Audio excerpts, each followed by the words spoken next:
Hi everyone, welcome back to my YouTube channel. Today I'm going to be taking you very briefly through a Stats SA report that speaks about domestic tourism. It basically tells us who local travelers are. This is very linked with the tourist accommodation, which is one that I think I've been through here before, but I was basically just showing you short term rentals and how big of a market that is, and basically just showing you or explaining the link between this and Cape Town's absurd property rental market, and just the link between those two. Um, Maybe there's a chart I might show you here. So Airbnbs fall under other. So you'll see here total income, but this is just percentage or year-on-year percentage. What you want to see is how big the industry is. So that's income at current prices, right? And this is monthly income. So you've got hotels coming in at about 4 billion. So 4,326, then 000, because it's in millions of rands. So that's 4 billion. And then you've got caravans coming in at 69 million. You've got guest houses at 178. That's for the month, right? And then other accommodation comes at 1.5 or 1.6 billion. Income from accommodation is about 1.3, and then the food and stuff that people eat there is 176. If you look at that relative to hotels have 4.3 and income from accommodation is 1.9 and other is 876, which is why I know that other accommodation is mostly Airbnbs, because Airbnbs don't typically charge or don't typically offer you other things in addition to it. Also, they do explain what the other category includes, but this is less. It doesn't really tell me the demographics on who's traveling, which is what I want to talk about for the purposes of this report. But this does the domestic tourism survey. So it splits a summary of key findings I'm not going to touch on, but there's an interesting one where it tells you by age and gender who is traveling and what the opportunities are, basically. So this is 2024 numbers that we're going to be looking at. There's also 2023, and we're going to be focused on overnight trips, right? So main findings: so day trips have increased, and overnight trips have also increased year on year. And then we don't really mind day trips. And then these are the overnight trips. You'll see that the bulk of it is in December, about 15% is in December. June has its fair bulk, and then September as well. March, April, I want to say they'll go together hand in hand because of Easter, depending on where Easter falls.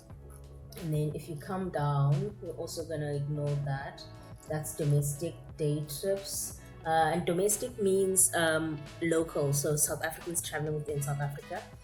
So now you've got total expenditure overnight trips. This is quite interesting, right? We're going to look at the 2024 numbers. So I'm just going to make this a bit smaller. So 2024 is the one at the bottom. So you'll see that for accommodation in December, we spend about 1.2 million rands on accommodation.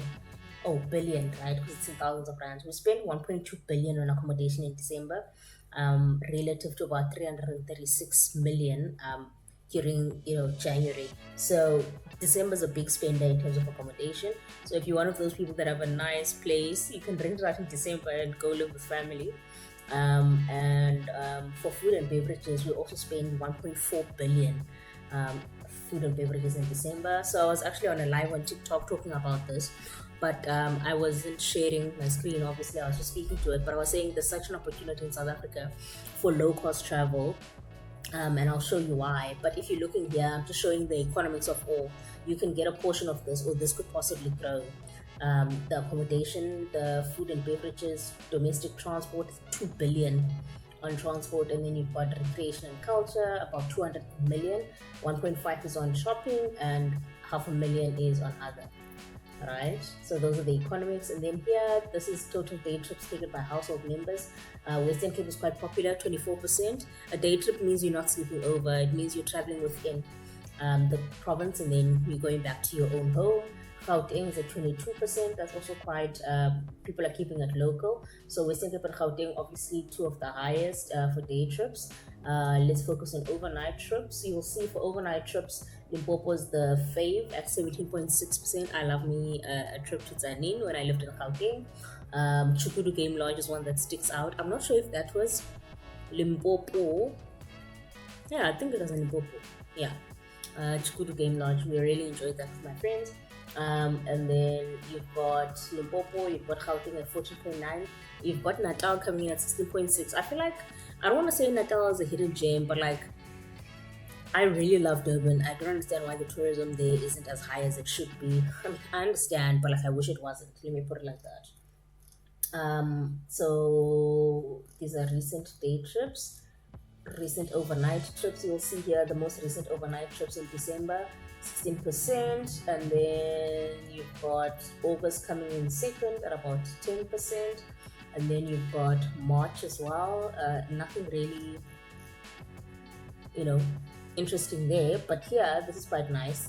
They're telling us, or they're splitting it by gender. You'll see that in Gauteng, there are more women than men that travel, but in the Western Cape, it's more males than women that travel. But I don't think there's a big enough difference here to speak on it. And then let's leave that. Oh, this is the duration of stay. So recently, majority of people stay 2 to 4 nights. That's a lot of money. And then 5 or more nights. About 26% of people do that, and then about 14% of people stay just 1 night, and 8% we don't really know. They are not captured.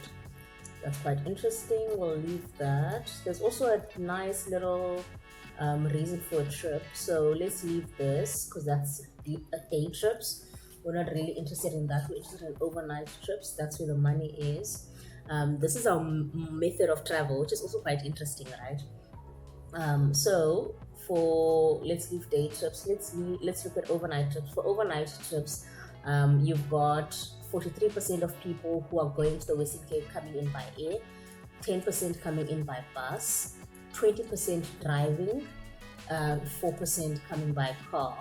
Then when you look at Gauteng, you've got 18% coming in by air, you've got 23% passing into Gauteng, you've got 12%, coming by car to Gauteng, and then you've got 15% coming by taxi to Gauteng. Limpopo is also a big one.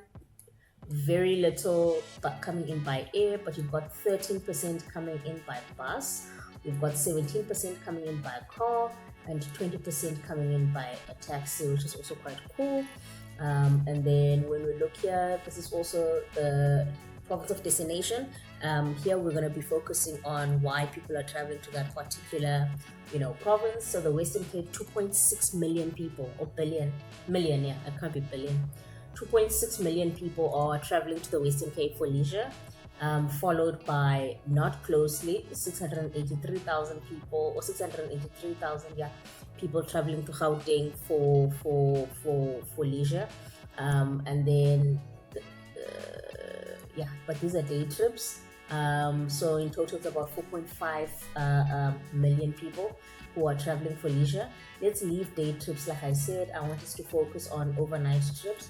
So this is overnight trips, which is exactly what I want. We've got 3.6 million people traveling a year, right? That's a lot of movement within the country. 1.4 million are situated in the Western Cape, and then you've got KwaZulu-Natal coming in second, but it's a far second at 690. 1,000. So there's a big distinction between Western Cape and the next one. So Western Cape is doing well on tourism, but the other provinces have great potential. The Eastern Cape, for instance, has Gqeberha, it's got Coffee Bay, it's got Iqinta, it's got Imonti. If you want the coastline, if that's what you're doing, Tsitsikamma also falls within the Eastern Cape. So there's a lot of opportunities there for us to get into tourism because people are there for leisure. The second most popular reason is what you'll see here, EVFR, which is visiting family and relatives. You have a lot of people visiting family and relatives. KwaZulu-Natal, you've got a lot of people visiting family and relatives. That's about 1.4 million. Gauteng, Limpopo, 1.7 million. Limpopo leads for visiting family and relatives. So that's also quite interesting. And then the next most popular one is people traveling for funeral, which is unfortunate, and that should spread out throughout the year. We shouldn't really see any seasonality within that, right? So we've seen the reason for travel. Now, what we're interested in, we know that there's a lot of money that goes into accommodation. Let's look at the type of accommodation, right? What I want to speak about is backpackers or hostels and homestays, and I want to hear what you people think about that. What you champs think about that? Is it something that you would be interested in or not? So the majority of people in the Western Cape, when they come in, they stay with friends and relatives, which is what you're seeing here, followed by self-catering establishment, and then they've got hotels, and then they've got B&Bs, bed and breakfast. When you look at Natal, the majority of people also stayed with friends and relatives, about 1.9 million, followed by, unspecified, and then you've got hotels coming in. There's a big difference between staying with friends and relatives to that, right? Then when we look at, let's say, Gauteng, majority also stayed with family and relatives, followed by unspecified, and then hotels. But same with Limpopo, overwhelming majority stayed with family and relatives, followed by unspecified, and then lodges, right? But what you want to actually look at is this backpackers and hostels. I'll make it clearer at the end because I'll show you when it comes to obviously race, because those are the economics of our country, as well as education level, tells us that there's a big opportunity in low cost travel. So budget travel, think backpacking through Asia, which is what a lot of people do to gain access to these markets when they're young, like students like 19, 20, 21, 22. They don't really have a lot of money, but they've got a lot of time during university breaks, and they can backpack from city to city in a foreign country relatively cheap. So in South Africa, you don't see a lot of that. I mean, there's a hostel which has about 16,000 people check-ins in the Free State. I'm actually going to Google it because I want to know what are they doing differently, and such that they're getting these sizable numbers relative to everyone else, which doesn't seem to be showing up significantly. And I'm saying significantly because there are obviously numbers to get to the 23, but it's not big enough for it to make a difference here. But on aggregate, the 16 plus some 7 gives us the 23,000. You'll know I love camping and caravan. I recently spent a week at Imhof Caravan Park out in Kommetjie, so this is my jam as well. And also, there's not a lot of representation there, right? It's a lot of tourists, and it's a lot of foreign nationals, and there's not a lot of African people, interested in that and getting into that. So I like to spread as much awareness as I can, so that if someone is interested in starting out or coming out, they know that there's a community for them there. But we're gonna look more, I think, at backpackers and hostels. I'll tell you a bit more about that. So here it's expenditure categories. So what are people spending on? That's quite interesting. We'll see it in the table right now. So that's the day trip. We're more interested in the overnight trip. So people, this is in thousands of rands, right?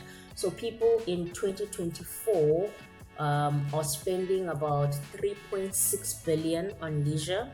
That's about 22% of the spending. And then visiting family and friends make up about 50% of it, and that is 8.4 billion. In terms of number of trips, sorry, it's not rands. Number of trips, 8.4 million, sorry.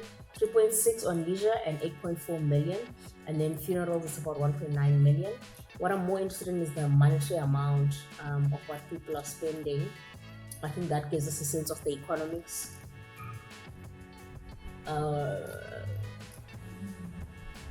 So this is in thousands of rands. So leisure, let's leave day trips because accommodation won't have anything. We'll look at overnight trips. So for leisure, 3.3 billion is up for grabs. 3.3 billion rands is up for grabs in leisure. 2.2 billion in food and beverages. 2.7 billion in transport. So I was saying on my live on TikTok, the idea would be for transport, Zambi, you could partner with eTaxi Association, and you could transport some of the luggage during April and December that people are taking home, like the big items that people like to take with.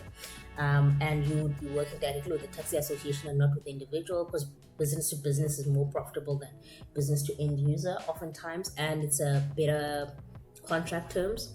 Um, and then the other opportunity, like I said, would be the backpacking accommodation. And then that's what you're seeing over there. And then 1.2 billion is spent on shopping. That's people who travel for leisure. So we're gonna look at this. This is the biggest proportion, right? We're basically saying people who travel for leisure spend the most. They spend about 10 billion. Second in line are people who are visiting family and relatives. They spend about 7.7 billion. Yeah, everyone else is sort of small scale. But if you look at this, the leisure and the VFR, the big amounts are between the two of them are food and beverages. Both categories spend a lot on food and beverages, which is quite interesting. They also spend an enormous amount on domestic transport, which is also quite interesting to look at. I apologize, I looked at 2023 numbers, but 2024, but the theme is the same. But what I want to show you is main mode of transport, which also tells you where you would want your hostels situated, right? In 2024, for overnight trips, a lot of people, 9650 thousands or 9 million people, which is 60%, came in by car, and 4.9 or 5 million came in by car, which is 30%. So for 90% of the market, it's car and it takes for overnight trips. So that's what you would want to focus on. You'd want to focus on maybe shuttles from the bus station straight to the hotel, or shuttles straight to the lodge, straight to wherever. That's where the opportunity is. And then that's mode of transport again, mode of transport and where they stayed, which is quite interesting. It's an interesting intersection of the data. So what it's telling you is that people who traveled by bus, um, um, overwhelming majority of them stayed with friends and relatives, and some of them are unspecified. But then people who travel with air also stayed with friends, but not as much. A portion of them also stayed in hotels. Whereas with car, you've got an overwhelming majority that stayed with friends and relatives, and then a very small portion that broke down amongst the other, paid services, if you will. What I also want to show, this is where we get to the demographics. So that's why I'm saying we don't have a lot of Africans traveling. I hate it when people say Black African, because African means black and black means African. Like, what else am I? Sorry for that. What other kind of African would you get? So Africans are 64% for day trips, 15% are colored people, 2.3% are Indian, Asian, and then 20% are whites. So for overnight trips, it's roughly the same: 70%, 10%, 2%, and 18%. So here it's saying during the reference period, the majority of the most recent day trips undertaken in SA were by the African population group, accounting for 64% of all trips. And this was followed by the whites with 20%, colored population group with 14%, and Indian or Asian population group with 2.4%. Okay, so what you also want is you want to look at what are Africans who are the majority travelers, what are they doing, or where are they staying, and what are they traveling for. If that is the masses, then that is the population group or total addressable market that you should be aiming for. So 1.4 million of us are traveling for leisure out of the 4.5 million total, but you'll notice that whites have 1.8 million traveling for leisure, so that's more than Africans. But in total, we've got 14 million that are traveling, relative to 4.5 in the next category, which are the whites, and 2.3 which are colored people. So a lot of us are traveling, but a lot of us are not traveling for leisure. So that's why I'm saying there's the opportunity. So we've got 14.5 million Africans traveling, but not a lot of us are traveling for leisure, which means that there's an opportunity to get more of us in there. And I want to show you how much is being spent on these trips on average, so that you can see that trips don't need to be expensive. Traveling does not need to be for, professional girlies. Anyone can travel as long as you travel within a budget. And that's why it's so important for us to, build out and support our local B&Bs, so that we can build out low cost backpacking travel for, domestic travel. purposes, right? Think of it like this: you can do a package whereby someone pays, you pick them up at the bus station, you take them to the hotel or the B&B, mhlambe Soweto, because they've got a booming tourism industry. You take them to a Soweto, they freshen up at the what's the name, you pick them up, you take them to a local restaurant, they eat there, take them back, you've got an activity plan for them, you take them back to the hotel, you've boosted the local B&B, you've boosted the local company with shuttle services, and now you've got a cut of the money because you've got the aggregator fees or the travel agency fees that you've pocketed. So all of it can sort of feed in together. That's the vision of this video, right? To show you how the ecosystem comes together, to show you how big the industry is and where the money is within the industry. So like I said, 1.4 billion of us, 1.4 million of us are traveling. Out of 14.4, the majority of us are traveling for visiting family and relatives, followed by leisure, followed sadly by other, and then sadly by funeral. A lot of us travel for religion, and then medical, as well as business, and then for education. What you'll also see, that's for daily. For overnight trips, it's also where the majority of people are traveling at 11.5, but most of us are traveling, or half of that, 50% of us are traveling for visiting family and relatives. Only 1.2 million of us are traveling, for leisure. So there's an opportunity to get that up, and then 1.6 million of us are traveling for funerals. All right. So other includes wellness, childcare, etc. What you also want to see, profit of destination. So it looks as though Africans really enjoy, that's what you're seeing for day trips, we really enjoy our time in Limpopo, we really enjoy our time in Gauteng. Those are the two most frequently visited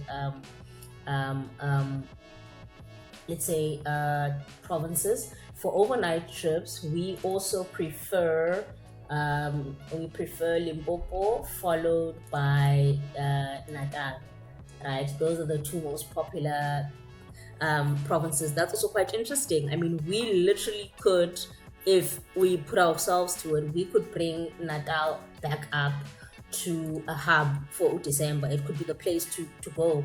I mean, it's close to Gauteng. We can already see that there's a big stronghold. People already like it for leisure, specifically travel. So what's holding us back from building out travel travel agencies with packages that send people to Enadal? Gauteng, I don't know if people would want, because it's not very, like Gauteng, you go to work, it's not very, I feel like going to Gauteng, although there are very nice places in Gauteng, so that's also an opportunity, especially for people who don't know Gauteng. Then it's not necessarily because that's the whole vision of domestic travel. It's for you to get to know parts of the country that you haven't experienced before. So that might be interesting. And then you'll see that white South Africans for overnight prefer the Western Cape overwhelmingly, and then they like KZN, they like the Eastern Cape, they like Gauteng, but like the Western Cape for whites is it's very dominant. And then colored people also like the Western Cape relative to other provinces in terms of travel. But we really like Limpopo, we really like Natal, and we like the Eastern Cape as well, and Gauteng, right? Cool. Then what I want to show you is an interesting one, which basically tells us, because when we're traveling, we always think it's always the women who are solo travelers or couples, but it's very rare that we come across men that are traveling alone. But the stats don't really speak to that. In terms of age group, the stats show that the majority of people who are traveling are 35 to 44, which makes sense. I mean, you've got a little bit of savings, you've got a little bit of time, you're set or you're comfortable in your career enough to take some leave. So that's the majority. But also you're seeing your 25 to 34, which is us. So those two are about, what is that, 40% of the travelers. But this is an interesting one, the 18 to 24, because you've got a lot of time. You're either at university or some type of college, and that in that time of your life, but you don't have money, but you've got a lot of time. So it might be interesting to provide packages that fit into the student budget, so that they can have something to look forward to, go June or December and things like that. Interestingly, students may also be already in the province that they want to explore because they're there for studies and they may want to know a bit more about it. So that's also an interesting one. And then in terms of gender, there isn't much of a split. You've got 53% female and 47% male. This is an interesting one though. So 45% of people who are traveling in 2024, these are day trips, never married. Let's look at overnight trips. So in terms of the age, there's not much of a difference. And then in terms of the sex, it's still 53% and 47 towards female. But then on marital status, for overnight trips, 50% of people who are traveling have never been married. What do you guys think about that? What do you champs think about that? And it's only 34% or followed by 34% who are married, 8.6% that are living together as husband and wife, and then you've got 5% widowers and 2.9% or 2.8% who are divorced or separated. So it's more likely that if you bump into someone who's traveling, they are single and they're a woman. So single girlies are up. That it's not me who's saying that, that's a saying.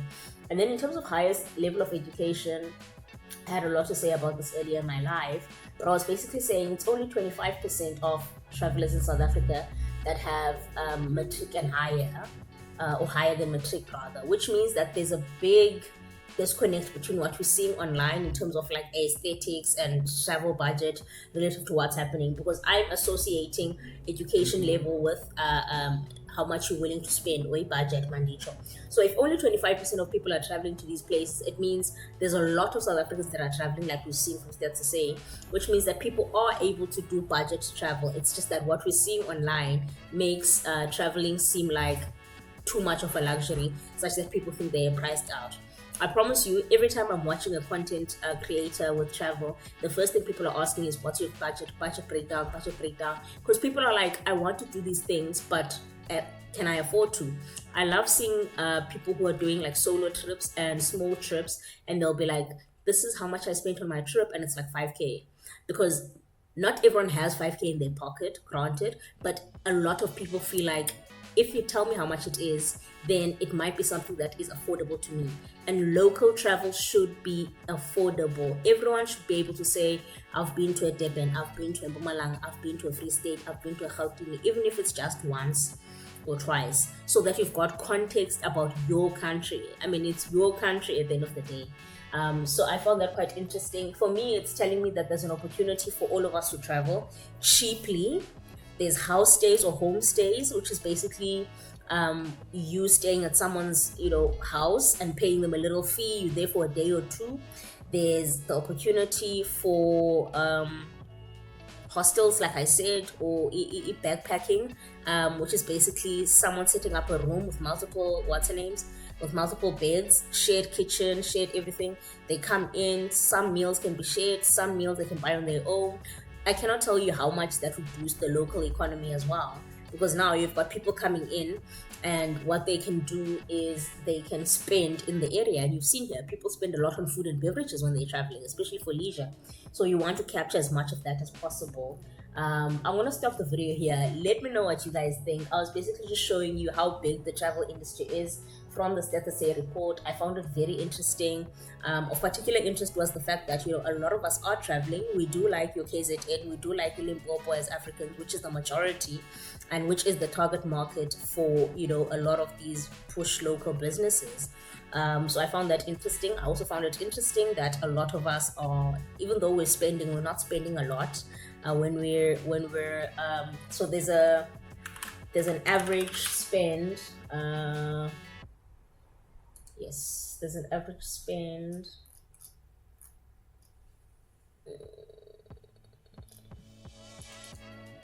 I'll tell you now.